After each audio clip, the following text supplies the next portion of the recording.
Surprise Island, Chapter 2, Housekeeping. "Thank you for coming, Doctor," said Captain Daniel as they walked toward the fisherman's hut. "You will see that it's all right." Soon they came to the hut. A young man sat in the door, fixing a lobster pot. "Hello," he said, looking up. "Hello," replied Dr. Moore. "I'm a doctor, and I thought I would come to see you. Mr. Alden is leaving his 4 grandchildren on the island with Captain Daniel." The young man smiled. "Yes, I know," he said. "I'm glad you came." "He's a very handy man, Joe is," put in Captain Daniel. "He's a big help to me." So there's a picture of him fixing the net. "I'd like to tell you about myself," said the young man. "Please sit down a minute. I used to live around here," he went on. "Last year I went off to explore a place and dig up old Indian things. One day I fell from a very high rock and broke my arm. For a long time I didn't know who I was." "Now do you remember who you are?" asked Dr. Moore. "Yes, I think I'll tell you." The young man whispered a name. You can't mean it," cried Dr. Moore. "How strange. Who found you after the fall?" "An old Indian found me and took me to his hut. He took care of me and got a doctor to fix my arm. I came here to Captain Daniel as soon as I remembered who I was." "Why didn't you go right back to your home?" asked Dr. Moore. "Because I wanted to be perfectly well before I went home. You see, I used to live with my uncle.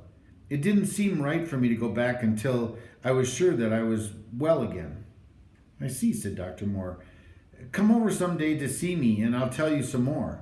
I will look at your arm then." "It is almost well," said the young man. "Good," said Dr. Moore. "You are doing the right thing. You should stay here and help Captain Daniel. You will like the 4 children when you get to know them." "I'm sure I shall," said the young man. "You won't tell anyone about me, will you?" "No, I won't," promised the doctor. "I will say you are Captain Daniel's old friend and a handyman. The children can just call you Joe." "Right," said Joe. "My middle name is Joseph anyway." Dr. Moore and Captain Daniel went back to the barn, leaving the strange handyman still fixing the lobster pot. "Do you feel better now, Captain?" asked the doctor. "I should say so. Thanks for fixing it up." "The stranger's all right, Mr. Alden," said Dr. Moore. "Joe is a very fine fellow. He's very handy, and Captain Daniel has known him all his life." "You are sure, then, that everything is all right?" Mr. Alden asked sharply. "Yes," said the doctor. "The children will like Joe." "I want to go see Joe," said Benny. "Not now," cried Henry. "We haven't time. Don't you remember we're going back to the mainland to buy groceries and dishes?" Oh, of course I remember," said Benny. "I've been waiting and waiting." Captain Daniel took them back to the mainland. The doctor and his mother left the others at the store. "We had a wonderful time seeing your new home," said Mrs. Moore. "May we come again?" asked Dr. Moore, with a twinkle in his eye. "You know you may," said Jessie, smiling back. "Come any time after we get some dishes." "Come on, Jessie," said Benny. "Let's buy things." "Right," said Jessie, and they all went into the store. They walked straight to the piles of cooking dishes. "We're going to get a lot of dishes," said Jessie. "May we have a big box first so we can put the things into it as we find them?" "Certainly," said the girl. "How is this one? Is it big enough?"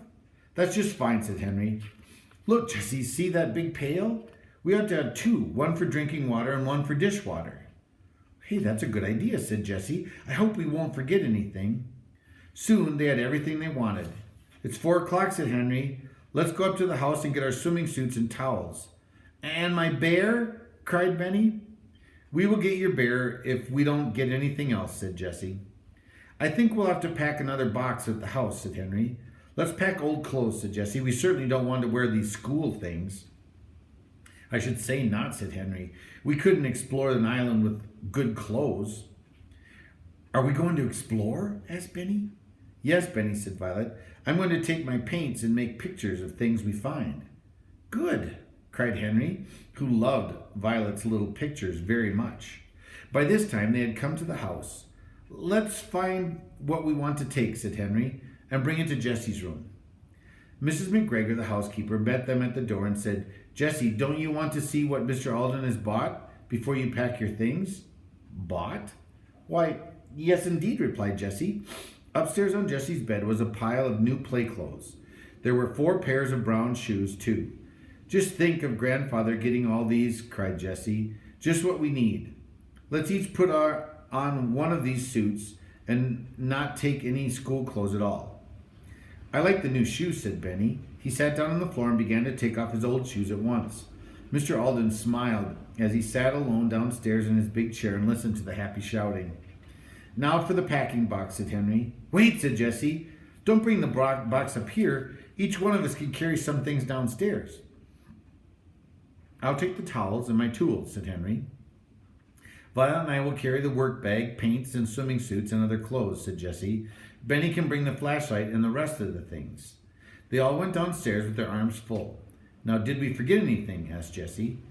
We forgot my bear, I guess, said Benny, who had come downstairs again with a very funny-looking animal in his hand. He laid the bear beside the box.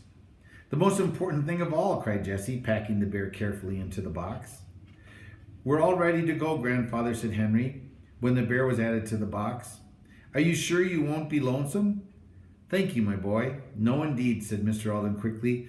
He knew the children would not go at all unless he were careful. I wouldn't go with you if I could. I need a little rest without any children or dogs around. The children did not need to look up to see the twinkle in his eye, for they knew very well that he liked to have them near him. You won't hear Watch bark at the milkman for the long time, said Benny. What shall I do, Benny? Asked Grandfather. I shall miss the barking and the noise in the morning. Goodbye, called everybody as the car started. Mr. Alden and Mrs. McGregor waved until the car was out of sight. They're wonderful children, said Mrs. McGregor. They are very clever, and yet they're never too busy to be kind to everybody, even little Benny. Now, didn't forget to say goodbye to the cook.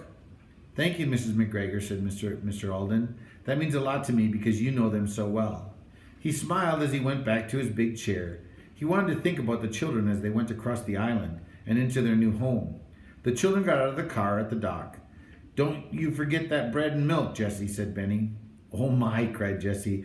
We almost went over without anything to eat. How lucky we have a store so near to this dock. Let's get lots of bread and milk. If we have bread and milk, we can live without anything else. I have to have my vegetables, said Benny. Of course, said Jessie, laughing. We'll have lots of other things. I want some supper now, Jessie, said Benny. I don't want to hear any more talking about it. Jessie laughed. I'm glad you're so hungry, Benny, she said. I almost forgot to buy our supper. It's only 6 o'clock. We have supper ready in an hour. Here comes Henry with the bread and the milk. I can't wait an hour, said Benny. I have to go to bed in an hour because Mrs. McGregor says so. Not tonight, Benny, said Henry, laughing. Captain Daniel put the boxes in the boat and started the motor. In a very short time they came to the island, and Captain Daniel helped the children carry the boxes to the barn. Good luck, said Captain Daniel as he sat down the last box. I hope you will like your new home. Oh, we shall, Jessie called after him. And thank you. You have been so kind to us. Now, said Henry, let's get to work. Oh, isn't this exciting? Cried Jessie. You open the boxes and Benny and I will set up the table. What a noise they made. Henry took off the cover of the box.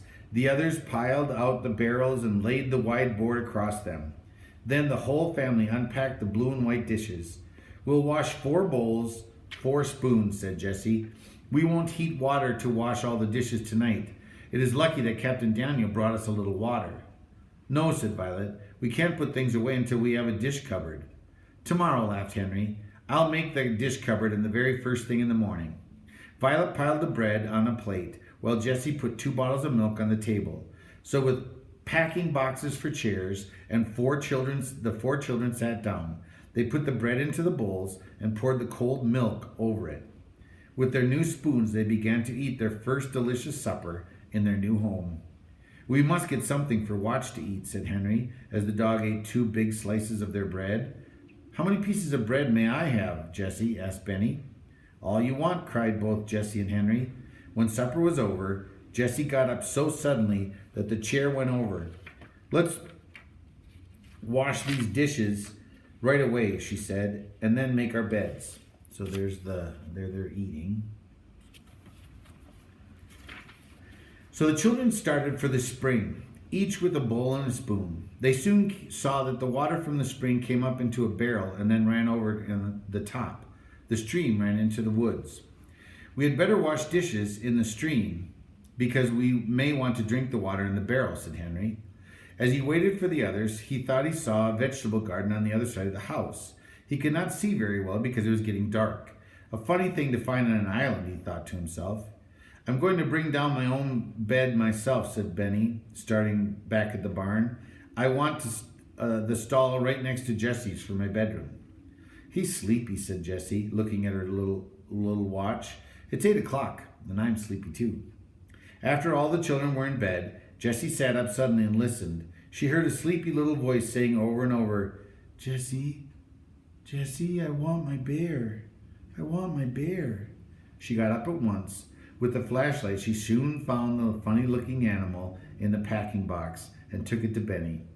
When Jessie woke again, it was morning.